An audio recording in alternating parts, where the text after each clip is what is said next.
Hi, it's Leslie Meredith with Breakbulk Events and Media. I'm here in Houston. We've just finished our first Tech and Innovation Hub session, and I have Max Sullivan with me. Welcome, Matt. Thank you, Leslie. So nice to see you again. Well, great to see you, and welcome back to the U.S. I appreciate that. Yeah, it's good going on 2 months after 10 years in China. Wow, that's crazy. All right, so you are talking digital disruption over there. Tell us some of the high points of what you talked about. Yeah, so I think we had a really interesting panel session that I was moderating. I think we got to the point at the end there where we were looking at how we can get data into our systems and whether the ability to connect those systems together to provide that data is there. So we kind of got into the nitty-gritty details to see what are the challenges facing the industry in order to reach that realization point.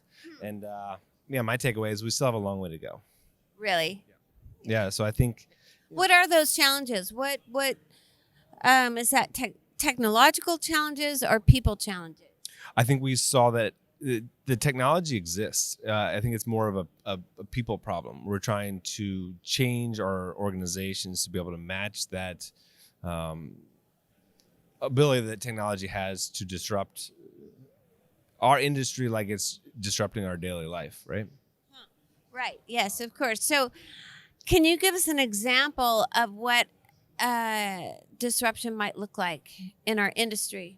Sure. So I think one of the things that we talked on in the panel was automated workflows, right? So it's the ability to take very manual rote tasks that often occupying our executives' time and figure out shortcuts through technology to make it much easier, more faster, and more efficient to get that done.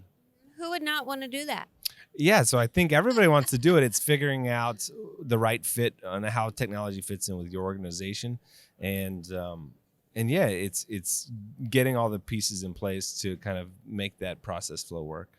Right.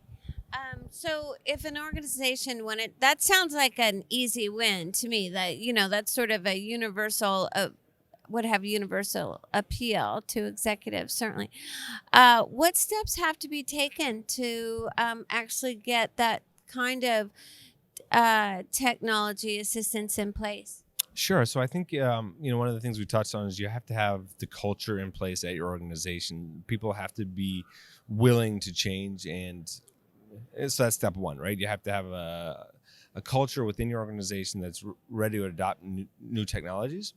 You have to then go out and find the technology partners that can help you adapt their solution to your organization's specific needs.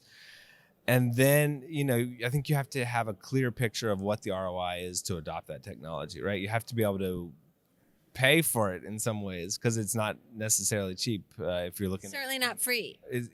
Well, you'd be surprised about how many free service offerings there are. However, the more systemic issues, need a tailor-made solution from a company that's not going to provide a free solution.